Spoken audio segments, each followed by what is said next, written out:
내립니다. 내립니다. 내립니다. 더 경기 패스가 교통비 부담을 더 내려드립니다. 무엇을 타든 얼마나 타든 혜택이 더 큰 쪽으로. 더 경기 패스가 알아서 환급해주네? 더 똑똑하게 교통비 내리는 더 경기 패스. 교통 혜택에 내일이 먼저 시작되는 경기. 저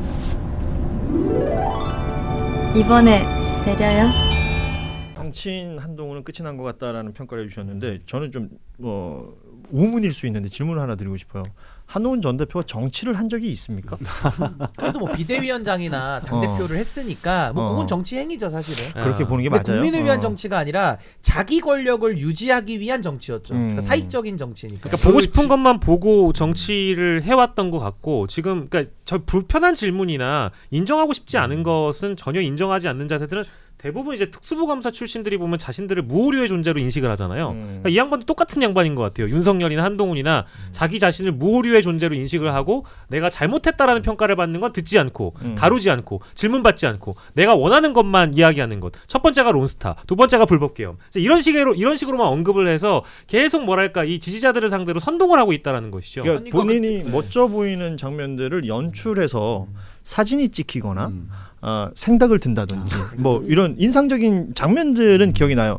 그 눈 오는 서천시장에서 90도로 절한다든지 이런 것들은 인지가 돼 있는데 어떤 정치를 행위를 했나 말씀하신 것처럼 당내 헤게모니를 위해서 뭔가 움직인 모습들은 있는데 모르겠어요. 아니 정치를 두 가지로 얘기를 하잖아요. 권력을 잡기 위한 행위인 거고 권력을 잡은 다음에 그 권력을 통해서 어떤 일을 할 것인지가 또 정치라고 부르는데 한동훈의 정치는 지금까지 보여줬던 건 오로지 권력을 잡기 위한 행위밖에 없었던 거죠. 정치 얘기를 하긴 한 거예요. 그러니까 저는 어떻게 보면 검찰 정치의 전반전 후반전은 윤석열 시대고 한동훈은 이제 검찰 출신으로서의 그 인저리 타임 그 연장전을 본인이 그냥 정치 행위로 짧게 그냥 맛을 본 건데 국익에 도움되는 게 하나도 없잖아요. 그냥 본인의 이미지 팔아가지고 지금도 약간의 어떤 쇼 같은 정치를 하거든요. 보여주기식의. 그러니까 빈 깡통 정치이기 때문에 아니 내용이라도 있고 본인이 일관되게라도 했으면은 일부 민심이라도 있어가지고 어떻게 저도 제가 단언하면서 아 뭐 패족이다 이런 말을 감히 못 쓸 텐데 이미 한동훈 대표의 정치는 다 민낯이 드러났기 때문에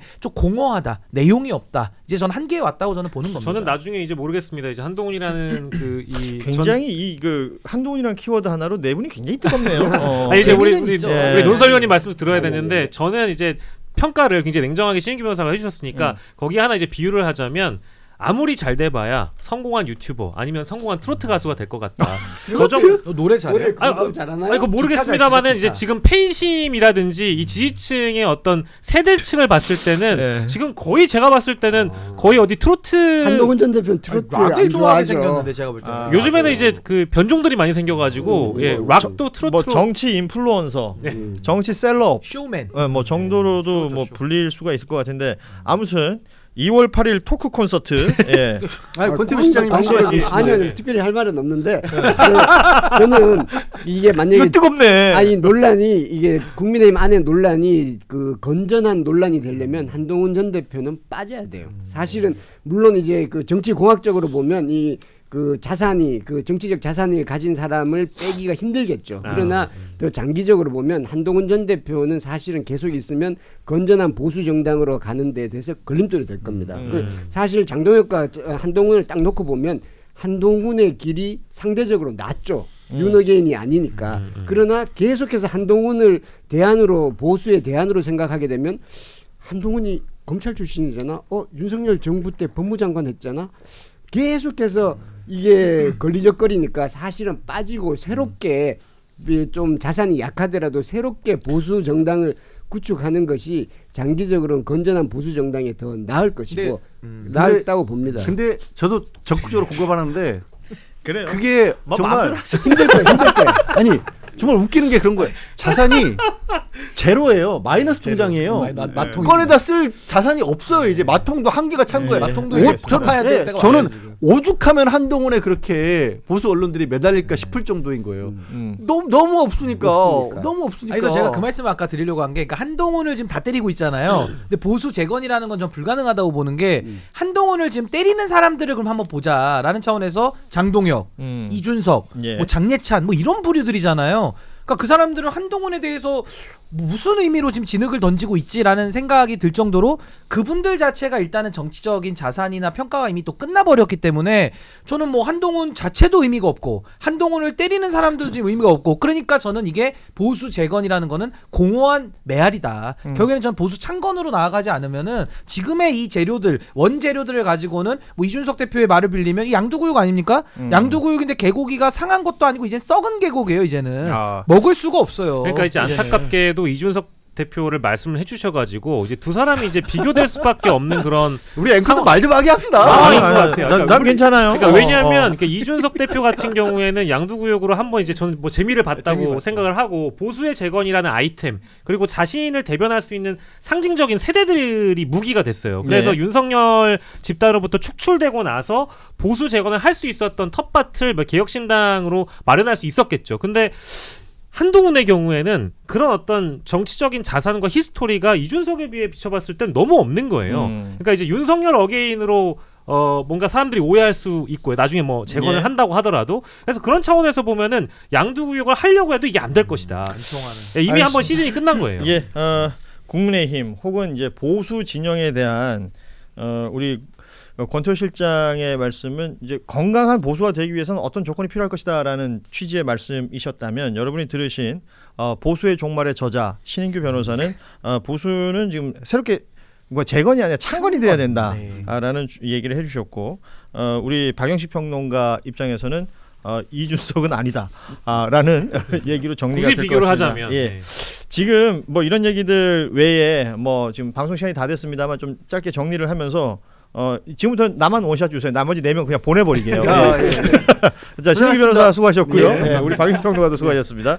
예, 가지마 좀 있어봐요. 나 한마디만 할게. 예. 그 이재명 대통령 관련된 언급 몇 가지만 좀 해야 될 것 같아요. 중국에서 서해 구조물 일부를 이동하는 작업이 진행 중이다라는 속보가 나왔습니다. 이게 지난번 한중 정상회담 때 거론이 됐던 서해 구조물에 대한 중국 측의 조치가 진행이 되는 것이다라는 평가를 할 수 있을 것 같고요. 그러니까 중국 측 외교부 대변인 말은 기업이 자체적인 경영 발전 등의 필요에 따라서 자율적으로 조정한 배치다라고 얘기를 했는데 결국은 이제 정상들 간의 대화가 있은 후에 이 조치가 지금 진행이 되는 것으로 보이고요. 그리고 최근에 요 얘기만 좀 짧게 하고 마무리하겠습니다. 이재명 대통령 SNS 활동이 굉장히 활발해진 것 같아요. 지난 휴일, 그러니까 일요일에도 그 부동산 관련해서 뭐 양도세 뭐 관련이라든지 보유세 관련이라든지 내용들을 SNS에 연속적으로 4개인가요? 막 그렇게 올렸었잖아요. 이런 것들이 뉴스가 되고 있고 뭐 워낙에 뭐 유명한 예전에 트위터 시절에 트위터리안이었고 그리고 뭐 헤비 유저로 유명하잖아요. 근데 지금 최근에 대통령 되고 나서 상대적으로 최근에 좀 많이 글을 올리는 것 같은데 이 모습은 어떻게 보고 계신가요? 저는 이게 아마 예전에 노무현 전 대통령도 이런 비슷한 모습이 좀 있었습니다. 이제 밤에 댓글 단다든지 뭐 그게 조선일보에서 엄청나게 공격을 했는데 이게 사실은 지지층의 참여와 호응 그리고 다이렉트로 요즘 시대에는 다이렉트로 국민들과 대통령이 직접 소통할 수 있다는 그런 장점은 있겠죠. 그런데 다만 이제 이 세제, 부동산 이런 정책 이슈들은 대통령이 이렇게 너무 앞서 나가 버리면 나머지 정책 부서가 조금 이제 이게 역할이 조금 애매해지는 측면이 있기 때문에 그런 부분만 조금 조심하면 되지 않을까 싶은데 또 최근에 또 다주택자 양도세 중과라든지 부동산 세제 관련 이런 것들은 사실 대통령이 처음 얘기한 건 아닙니다. 이미 그렇죠? 이미 다 정해져 있는 거를 다시 한번 리바이벌해서 강조하고 이건 우리가 반드시 지켜나갑니다라는 의지를 다시 한번 천명한 걸로 보죠. 이렇게 뭐 이재명 대통령이 여기서 트위터를 통해서 막바로 새로운 정책을 막 내거나 그러지는 않죠. 그러니까 대통령의 의중이나 기존의 어떤 생각들을 다시 한번 표현하면서 좀 더 강조되는 느낌은 있는 것 같고요. 정책에 신뢰를 주기 위한 거겠죠. 그래서 이렇게 되면 사실은 이거는 반드시 이루어져야 되는 거죠. 그러면 사실 대통령으로서는 정책적 부담이 더 커지는 거죠. 어찌 보면 스스로를 뭐 다잡기 위한 어떤 다짐 같기도 하고. 그렇고요. 대통령이 몇 번 그런 얘기를 했죠. 그러니까 국무회의를 하면서도 아니 지금 2주 전에 한 얘기인데 왜 아직도 아무것도 안 네, 되고 있냐라고 네. 얘기한 적도 있었고 오늘은 국회 또 입법 활동이 너무 좀 오늘은 더뎌서 국회를 향해서도 그렇게 얘기를 일하기가 하시더라고요. 힘들다 이런 얘기를 한 바도 있습니다. 그러니까 예. 행정가임을 굉장히 행정가. 강조를 하고 있잖아요. 대한민국이 해야 될 일이 굉장히 많은데 또 이렇게 다그치지 않으면 안 움직이게 공조직의 특성이라는 걸 아마도 시장하고 시사하면서 굉장히 많이 겪었기 때문에 국민들에 대한 직접적인 메시지 더하기 말씀하신 것처럼 정책이 이미 나왔는데 안 움직인다. 뭐하냐 니들. 이런 의도가 있는 것 같습니다. 그게 또 하나 인상적이었던 거는 그러니까 반값 생리대가 이렇게 빨리 진행될 수도 있구나라는 제가 리액션을 굉장히 많이 봤어요. 뭐 과거 트위터죠. 그 X를 통해서 제대로 자리 잡았으면 좋겠는데요 라면서 반값 생리대 공급 확대에 대한 기사를 함께 올렸던데요. 뭐 아시다시피 대통령이 언급했던 내용이고 이 언급했던 내용이 생각보다 빠른 속도로 지금 외국보다 우리나라 생리대가 워낙 비싸다라는 얘기들에 있어서 지시를 했고 이렇게 진행이 되는 내용들 이런 것들을 보면 또 그만큼의 효용감이랄까요? 이런 것도 느낄 수 있는 지점들이 있어서 SNS 소통에 대해서 조금 한번 짚어봤습니다. 저도 뭐 SNS를 왕왕합니다만 진짜 쓸 말이 있어야 쓰거든요. 그렇죠. 어떨 때는 여론은 나왔는데 쓸 게 없어요. 네. 예. SNS 하시잖아요. 거의 못 쓰죠. 그랬어. 할 말이 없어서. 그러니까 뭐 나름의 우리가 이제 개인적으로 홍보할 게 있다든지 예, 뭐 이런 것들만 있을 때 그런데 이재명 대통령 그만큼 뭔가 양은 많은가 봐요, 진짜. 머릿속에서 막 그렇죠. 예. 불불 그렇죠. 에너지가 넘쳐나는 거죠. 자, 이런 상황들까지 오늘 정리를 했습니다. 오늘 뉴스는 여기서 마무리를 해야 될 것 같고요. 내일 김건희 씨 1심 선고가 있습니다. 아시는 것처럼 그 생중계가 결정이 됐어요. 그 우인성 재판장이 진행하는 재판이 내일 오후 2시 10분부터 진행이 되는데 생중계가 결정이 됐기 때문에 국민들이 볼 수 있을 것으로 보입니다. 여기서 어떤 선고가 내려지게 될지 지금 징역 15년 구형이 돼 있잖아요. 뭐 도이치모터스하고 이것저것 합쳐서 그런 건데 구형보다 더 높은 선고 형량이 나올 것이다라고 예상하시는 분들도 있던데 또 그렇지 않다. 기존의 이제 구형보다 뭐 절반 혹은 3분의 2 정도의 선고량이 나올 수도 있을 것이다라는 또 예측들도 있고요. 내일 생중계 다 같이 지켜볼 수 있을 것 같고 저희 뉴스다이브 방송 전이기 때문에 모르겠어요. 방송 전에 선고까지 날지는 모르겠습니다만 저희가 내일 또 정리를 해드리고요. 방송이 진행되는 동안에도 윤영호 전 세계본부장이라든지 통일교회 권성동 의원 관련된 재판도 내일 있습니다. 그래서 내일은 아마도 재판 얘기 많이 해야 될 것 같은데 뉴스다이브와 함께 해주시면 고맙겠습니다. 오늘 방송은 여기서 마무리하겠습니다. 우리 양지열 변호사, 권태호 실장도 함께 인사드리겠습니다. 내일 오후 3시 반에 뵙겠습니다. 고맙습니다. 고맙습니다. 내립니다. 내립니다. 내립니다. 더 경기 패스가 교통비 부담을 더 내려드립니다. 무엇을 타든 얼마나 타든 혜택이 더 큰 쪽으로 더 경기 패스가 알아서 환급해주네? 더 똑똑하게 교통비 내리는 더 경기 패스. 교통 혜택에 내일이 먼저 시작되는 경기. 저 이번에 내려요?